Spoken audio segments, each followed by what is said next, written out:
വാർത്തകൾ വായിക്കുന്നത് കിഷൻ കാർത്തിക്. പ്രധാന വാർത്തകൾ. ഭരണഘടന അംഗീകരിക്കപ്പെട്ടിട്ട് 75 വർഷം. രാജ്യമെങ്ങും വിപുലമായ പരിപാടികൾ. ഒരു വർഷം നീളുന്ന ആഘോഷങ്ങൾക്ക് ഇന്ന് തുടക്കം. പാർലമെന്റിലെ ശൈത്യകാല സമ്മേളനത്തിന് ഇന്ന് തുടക്കം. ഏത് വിഷയവും ചർച്ച ചെയ്യാൻ സർക്കാർ തയ്യാറാണെന്ന് കേന്ദ്രമന്ത്രി കിരൺ റിജിജു. വളപട്ടണം കവർച്ച അന്വേഷണത്തിന് പ്രത്യേക സംഘം. അരി വ്യാപാരിയുടെ വീട്ടിൽ നിന്ന് നഷ്ടപ്പെട്ടത് 1 കോടി രൂപയും 300-ലേറെ പവനും. മദ്യലഹരിയിൽ ലക്കില്ലാതെ ഡ്രൈവർ ചതച്ചരച്ചത് 5 ജീവൻ. ലോറിയോടിച്ചത് ഗതാഗതം തടഞ്ഞ റോഡിലൂടെ. ലോക ചെസ് ചാമ്പ്യൻഷിപ്പ് 3-ാം റൗണ്ടിൽ ഇന്ത്യയുടെ ടി ഗുഗേഷിന് ജയം. 3 റൗണ്ട് കഴിഞ്ഞപ്പോൾ പോയിന്റ് നില തുല്യം. വാർത്തകൾ വിശദമായി. ഭരണഘടന അംഗീകരിക്കപ്പെട്ടിട്ട് 75 വർഷം. രാജ്യമെങ്ങും വിപുലമായ പരിപാടികൾ. ഒരു വർഷം നീളുന്ന ആഘോഷങ്ങൾക്ക് ഇന്ന് തുടക്കം. പാർലമെന്റിലെ ഇരുസഭകളിലെയും അംഗങ്ങളെ രാഷ്ട്രപതി ദ്രൗപദി മുർമു അഭിസംബോധന ചെയ്യും. അടുത്ത വർഷം നവംബർ 26 വരെ ആഘോഷ പരിപാടികൾ തുടരും. പാർലമെന്റിന്റെ ശൈത്യകാല സമ്മേളനത്തിന് ഇന്ന് തുടക്കം. അടുത്ത മാസം 20 വരെയാണ് സമ്മേളന കാലയളവ്. 16 സുപ്രധാന ബില്ലുകൾ ഈ കാലയളവിൽ പാർലമെന്റിൽ അവതരിപ്പിക്കും. ശൈത്യകാല സമ്മേളനത്തിൽ ഏത് വിഷയവും ചർച്ച ചെയ്യാൻ കേന്ദ്ര സർക്കാർ തയ്യാറാണെന്ന് പാർലമെന്റിന്റെ കാര്യമന്ത്രി കിരൺ റിജിജു. ന്യൂഡൽഹിയിൽ സർവകക്ഷി യോഗത്തിനു ശേഷം മാധ്യമങ്ങളോട് സംസാരിക്കുകയായിരുന്നു അദ്ദേഹം. വളപട്ടണം കവർച്ച ആസൂത്രണമാണെന്ന് അന്വേഷണ സംഘം. വളപട്ടണത്തെ വ്യാപാരിയുടെ വീട്ടിൽ മോഷ്ടാക്കളെത്തിയത് കൃത്യമായ ധാരണയോടെ. അന്തർ സംസ്ഥാന കവർച്ചാ സംഘത്തിൽപ്പെട്ട 3 പേരാണ് കവർച്ച നടത്തിയതെന്നാണ് പോലീസിന്റെ നിഗമനം. കവർച്ചാ സംഘങ്ങൾ ഏതു വഴിയിലൂടെയാണ് രക്ഷപ്പെട്ടതെന്ന് മനസ്സിലാക്കാൻ പ്രദേശത്തെ CCTV പരിശോധിക്കുകയാണ് അന്വേഷണ സംഘം ആദ്യം ചെയ്തത്.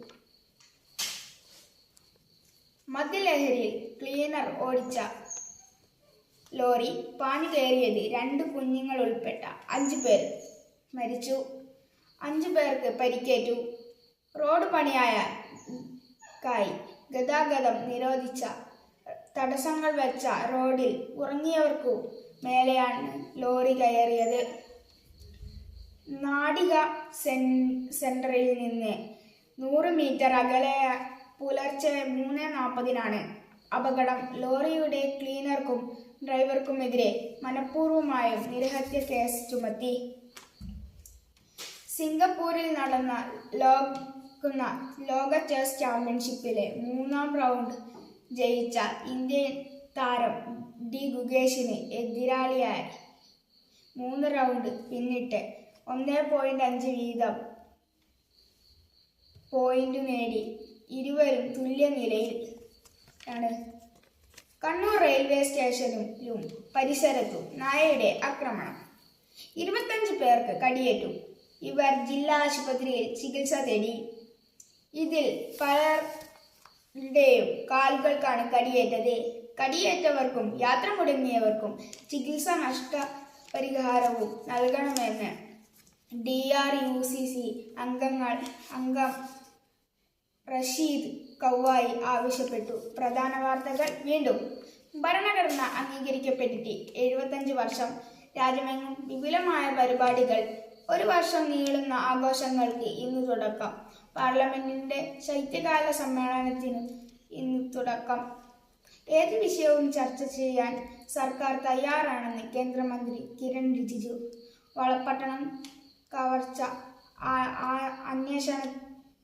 അന്വേഷണത്തിന് പ്രത്യേക സംഘം.